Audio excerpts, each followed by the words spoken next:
Welcome friends, I am Dr. Nachikit Kulkarni, consultant rheumatologist from Pune. Today we will discuss on osteoarthritis management. The scope of presentation today would be divided into two parts.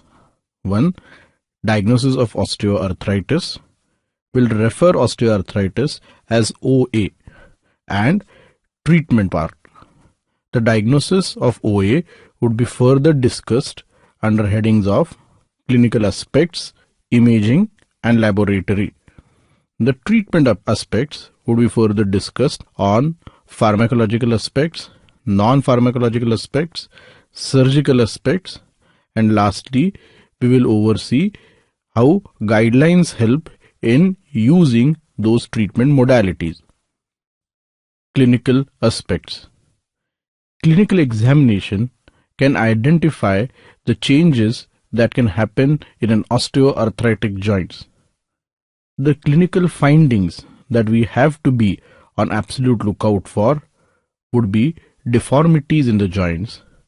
For example, patients who have had chronic osteoarthritis of knee can develop varus deformities or valgus deformities, which are very precise and definite for the diagnosis.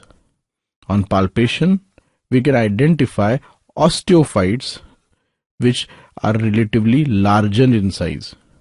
A more important part of clinical examination would be identifying the stability or the instability of the joint. Long-standing or aggressive osteoarthritis can lead to complete joint failure. This can make the joint unstable, making the person susceptible for falls and injuries. These not only worsen the primary osteoarthritis but can cause other secondary comorbidities. Patients of osteoarthritis not only have discomfort and pain in the joint, but the structures surrounding or encasing the joints are also under shear strain. Bursitis is one such presentation that on clinical examination we can identify for. Bursa are small water-filled bags which are interposed between the tendon and the bone and prevent the friction between them. In an osteoarthritic joint where the anatomy gets disturbed, there could be frequent friction leading to inflammation of this bursa. This becomes a source of pain for the patient. Identifying bursitis hence is important as it would impact our treatment decision. In case of clinical examination, care must also be taken to rule out referred pain. For example, pathology in the hip joint can have its pain referred to the knee joint. Hence, not only examining the site of pain is important, but the sites from where pain could be referred to that joint need to be evaluated. The radicular pain can sometimes also have atypical presentations pursuing as a peripheral joint involvement. Care needs to be taken in proper clinical history and examination to identify source of radicular pain. Clinical examination is important because it not only helps to decide the intensity of treatment, but also is able to prognosticate the further deterioration of the joint. The features that we have discussed are not necessarily specific to osteoarthritis. Hence, other causes having similar presentation need to be diligently ruled out. For example, a patient having trauma to knee can have intra-articular ligament injury. This could lead to joint instability. It hence needs to be importantly identified whether the source of discomfort or clinical sign that we have identified is primarily because of osteoarthritis or any other etiology. Imaging. X-ray radiographs are the most commonly modalities employed for diagnosis of osteoarthritis. The classical features that are described in an osteoarthritic joint would be joint space narrowing or reduction, subchondral bone sclerosis, osteophyte formation, and bone cysts. It is important to know that there can be discordance in the radiographic and clinical finding. Also, it is as important to know that the features that we have described are not in a graded fashion. They are individual features that can occur at individually explicit times. Patient might have joint narrowing but not have bone sclerosis. Patient might have early osteophyte formation before joint space narrowing takes place. Hence, identifying each feature in its own merit is important. As we discussed earlier, imaging is just an extension of clinical examination, so correct identifying of imaging features helps us to identify the prognosis and further intensity of treatment. The slide shows on the right side a cartoon of a joint which is normal as well as affected by osteoarthritis, and on the left side the radiographic features of similar joint. Referring to the cartoon, we can see that the bony articular structures which are facing each other are covered by an articular cartilage, and the condyles of the articular bones are further covered by meniscus.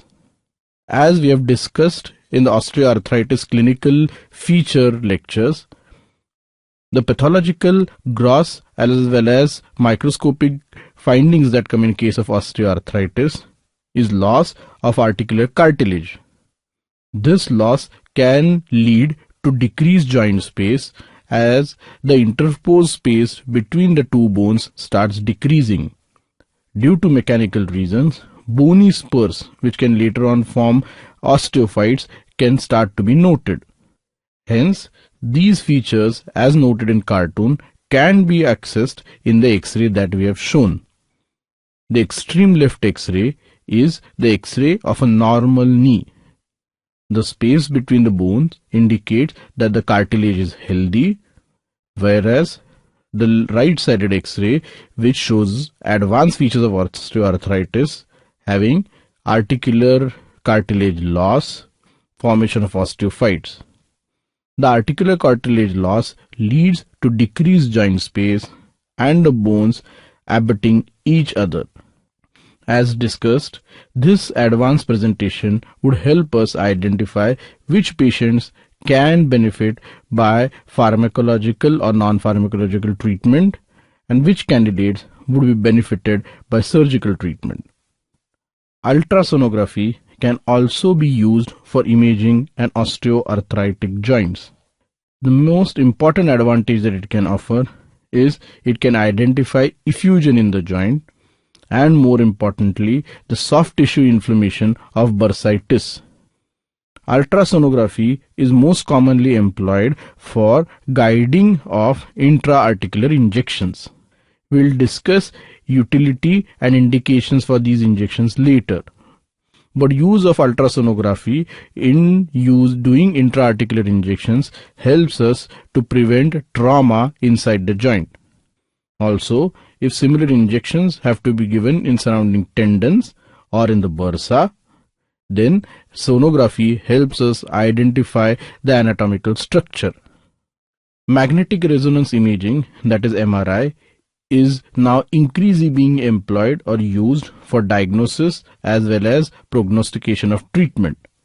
It is able to access every joint structure from bone to cartilage to intra-articular organelles.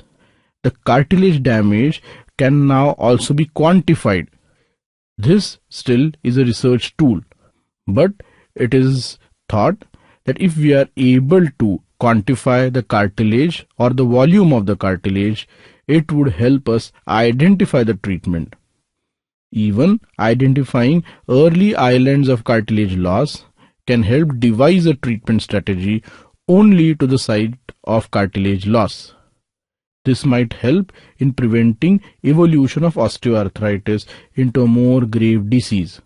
MRI helps in identifying other causes of joint pain too, namely a secondary osteoarthritis coming out of a synovitis of inflammatory arthritis. Trauma in an already occurred osteoarthritic joint might be the source of current pain. MRI is able to differentiate between the impact of trauma and the impact of osteoarthritis in the joint. Lastly, arthroscopy, which has both diagnostic as well as therapeutic benefit, can be used for identifying and prognosticating OA. The limitation of this investigation modality would be 1. Being invasive, increasing the chances of infection in the joint. 2. Being costly. 3. Requiring expertise in doing the procedure and analyzing the findings assessed in the procedure. Lastly, not every part of the joint can be assessed by arthroscopy. Hence, an MRI or an X-ray related identification of the problem area followed by arthroscopy is the general practice towards this modality. In laboratory features, we have not been able to identify a single prognostic or diagnostic feature to make a diagnosis of osteoarthritis. Hence, the laboratory findings help us to identify probable other diagnosis or differential formats. ESR and CRP values may be elevated during inflammatory phase and in infections. Synovial fluid analysis detects non-inflammatory fluid in a patient who has osteoarthritis. Very rarely, crystals of uric acid or CPPD may be noted. Reading these reports in context of the clinical examination and history is important to make a diagnosis. Biomarkers like C-terminal cross-linking telopeptide of type 2 collagen have been studied, but the utility is still to be established. Till date, it still remains a research tool. Other routine hemogram biochemistry need to be done to monitor treatment and identify other comorbidities. We now initiate, friends, with discussion on treatment. The main objectives of management of osteoarthritis are: first, patient education and information access. 2. Pain relief. 3. Optimization of function. And 4. Beneficial modification of the OA process. These objectives have been given by the European League Against Rheumatology Management Guidelines. It needs to be understood that these objectives are not mutually exclusive. A good patient education would help us not only to relieve pain but also to optimize function of the joint. Beneficial modification of OA, once adequately given, can improve patient's optimization of function. Hence, every treatment option that we use have to be assessed on all these 4 parameters. Swaying away from these objectives is not going to give us any added benefit. Patient education. Counseling of the disease helps better understanding and compliance to treatment.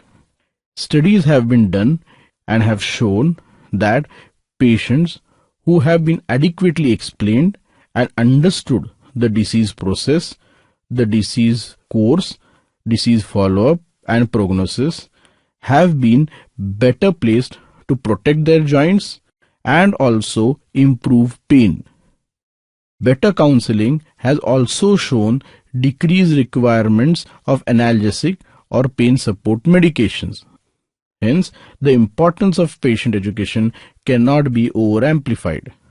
Such a process can be done individually, telephonically, or in a group-based sessions. As explained, patient education has shown benefit in managing pain and coping skills of patients. In a busy country and in a busy OPD like in India, once a diagnosis is made, we can take help of our paramedical staff, the nurses or the physiotherapists, to assist in the counseling session. The counseling should not only include discussion about the etiology and the pathophysiology of the process of osteoarthritis, but also about treatment and the limitations of options in treatment. Correct counseling does not sway the patient or does not stress the patient. It would only improve his compliance with the treatment. Physical therapy. Broadly, physical therapy used in treatment of osteoarthritis are exercise, weight loss, yoga, cognitive behavioral therapy, acupuncture, and thermal therapy with massage. Few lines on these individual aspects. Exercise. Quadriceps strengthening has shown to improve pain and improve functionality in a patient who has had osteoarthritis of knee.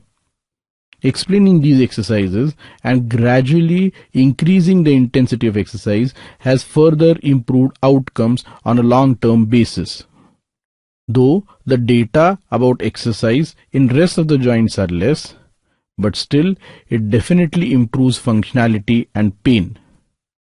It needs to be understood and explained to the patient though that overzealous exercise is going to be counterproductive. As much as encouragement has to be given, so much so the limit to how much the joint can be exercised and overused need to be explained. The more common doubts that we come across in Indian setting are misunderstanding of daily activities being referred to as exercise. Doing activities of daily living, though amounts to a good physical activity, it would still be a strenuous activity in case-to-case basis. In a patient who has osteoarthritis of knee, sitting cross-legged on ground can cause more pain and deterioration of the joint. Hence, that cannot be qualified as an exercise. A counseling to this regard and explaining the do's and don'ts about exercise is important for it being optimally beneficial. Weight loss.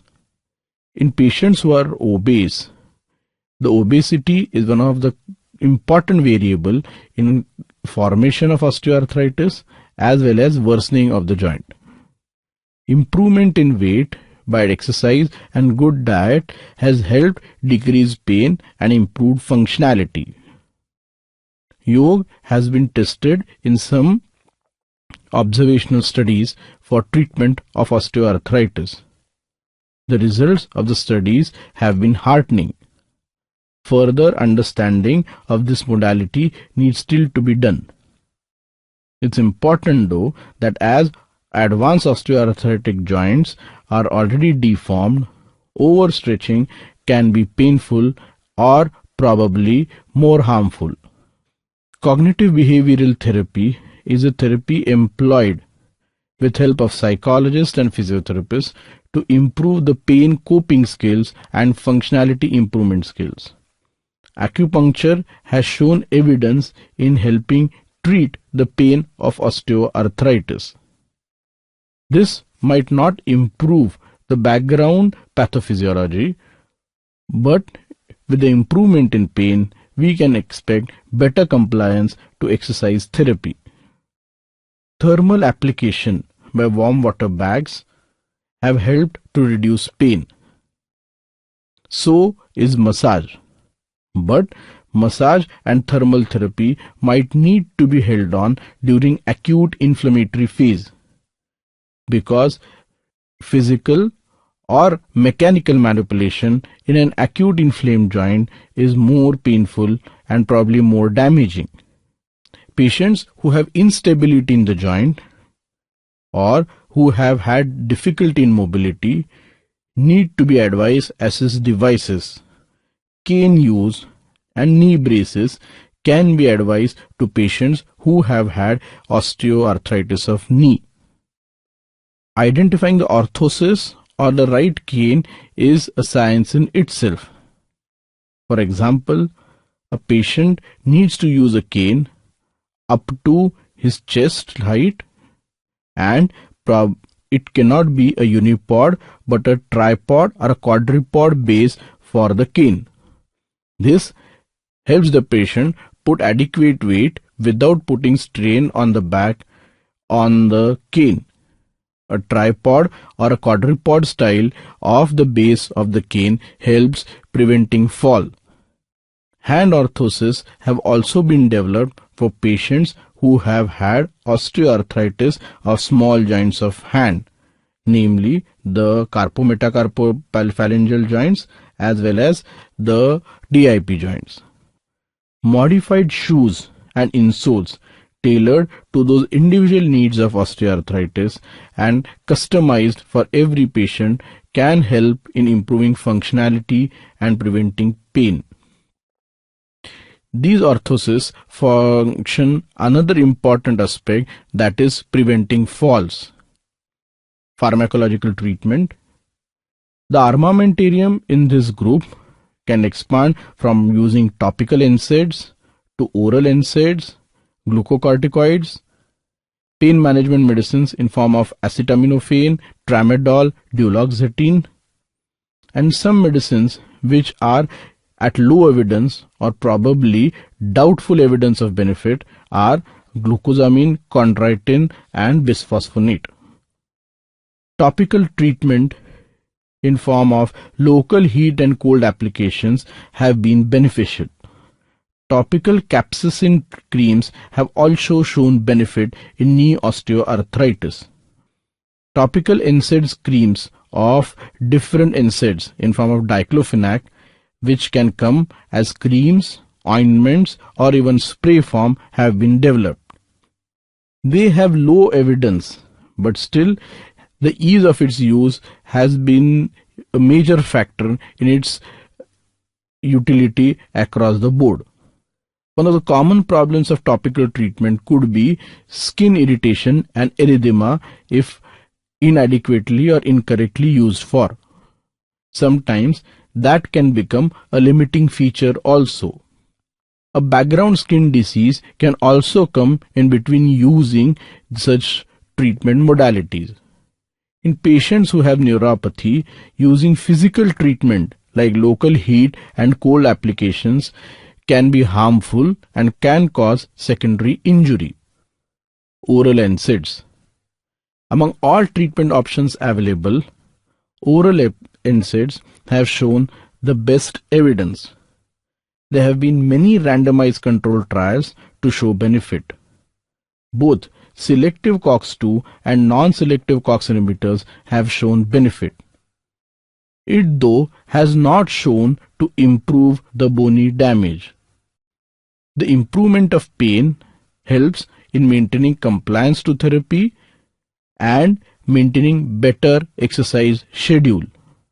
The downside or the toxicity potential though is gastrointestinal, renal and cardiac, and hence close monitoring needs to be done. Osteoarthritis, as described in the clinical features, is more common in aging population.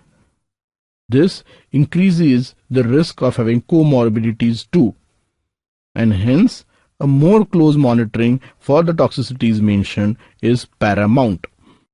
As referred earlier, glucosamine and chondroitin have been used in treatment of osteoarthritis.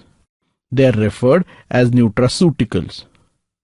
Glucosamine in dose of 1500 mg per day and chondroitin have shown benefit in some trials. But in numerous meta-analyses, doubts have been raised over its long-term benefit. Hence, they are not a part of quite a few OA treatment recommendations. Overzealous use and over-dependence on these medicines for management of osteoarthritis needs to be curtailed. Medicines are costly and have their own set of toxicities in form of gastrointestinal acceptability. Glucocorticoids. Systemic glucocorticoids are not advisable. As understood in clinical features and pathophysiology of osteoarthritis, the disease is a degenerative disease. Hence, the possibility of systemic inflammatory response is negligible. The inflammatory characteristics in local joint structures are more because of the mechanical and biochemical aspect of the disease. Hence, systemic glucocorticoids might not be of much benefit. Intra-articular injections have shown benefit in improving pain and inflammation in an osteoarthritic joints. Proper aseptic precautions need to be taken. But as OA is a disease in elderly with comorbidities, infections remain a concern. The dose and formulation of intra-articular glucocorticoids is dependent on the joint to be injected. For example, using triamcinolone, which is more commonly used steroid preparation for intra-articular injection, is used in a dose of 40 milligrams for knee, while it is used in a dose of 10 to 20 milligrams in elbow, while it is used in dose of 1 to 2 milligrams for a DIP joint. Proper screening and identifying the source of pain is important before injecting an intra-articular glucocorticoid. An infected joint, when injected with an intra-articular injection, would only worsen. Hence, use of glucocorticoid remains a concern. Intra-articular hyaluronone. Hyaluronic acid is a large molecular weight glycosaminoglycan that is a constituent of many tissues, including both the synovial and cartilage extracellular matrix with viscoelastic properties. In osteoarthritis, there is reduction in hyaluronic acid concentration. The trial data is divided over its utility in knee osteoarthritis. The recommendations hence are guarded. Different formulations of hyaluronic acid are available, some requiring injection on a weekly basis for 4 to 6, some requiring injections only one in 6 to 7 months. There have been conflicting results, but it has shown benefit in subset of patients. The American College of Rheumatology came out with guidelines in 2019 for treatment of osteoarthritis of knee, hand and hip. The current slide helps summarizing the treatment options at our disposal. The darkly colored options are strongly recommended, while the lightly colored options are conditionally recommended. Exercise, self-efficacy and self-management programs have shown definite benefit in all forms of osteoarthritis. Weight loss, Tai Chi and cane use has shown benefit in knee and hip arthritis. As for the cane use in knee and hip, the CMC joint osteoarthritis improves with using orthosis. Knee braces have also helped to prevent pain and prevent falls in patients of knee OA. Physical treatment in form of heat, therapeutic cooling, cognitive behavioral therapy, acupuncture have had conditional recommendations in hand, knee and hip OA. Kinesiotaping is a new form of treatment where a kinesthetic tape is applied over the painful joint and it helps in pain relief. It receives a conditional recommendation in patients having hand and knee OA. Balance training is important in patients with knee and hip OA to improve pain and functionality and prevent falls. The grades of non-pharmacological treatment are evident in the current slide. Exercise, self-efficacy and self-management programs receive precedence and are strongly recommended. The transcutaneous electric nerve stimulation, which earlier used to be an important part of treatment of osteoarthritis, has now been regarded to be recommended against use. The lack of its benefit has led to this new recommendation. The pharmacological approaches that discussed earlier can be thought that the oral NSAIDs have benefit in all forms of osteoarthritis. Topical NSAIDs have benefit in knee and hand OA. With hip OA being a deep-seated joint, the cutaneous stimulation with topical NSAIDs is not shown to have been of benefit. Intra-articular steroids, blind or with imaging for hip, have been beneficial. Acetaminophen, tramadol and duloxetine come with a conditional recommendation.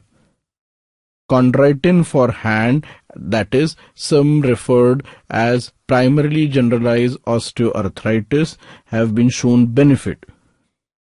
Thank you, friends.